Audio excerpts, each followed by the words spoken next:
Hoy es el Día Internacional de las Mujeres Rurales.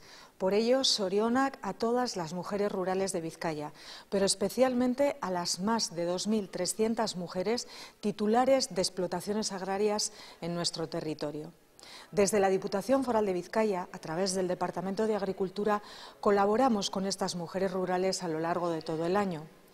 Por un lado, apoyándoles en sus empresas agrarias para modernizarlas y cambiar sus estructuras. Por otro lado, también promovemos proyectos que mejoren y contribuyan a mejorar la calidad de vida de estas mujeres en el territorio.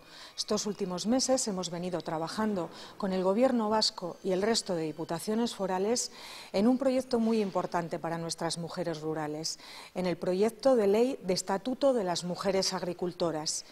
Este pretende hacer efectivos los derechos de las mujeres rurales y la igualdad en el sector agrario, para mejorar la autonomía personal de las mujeres y también mejorar su posicionamiento social, económico y político.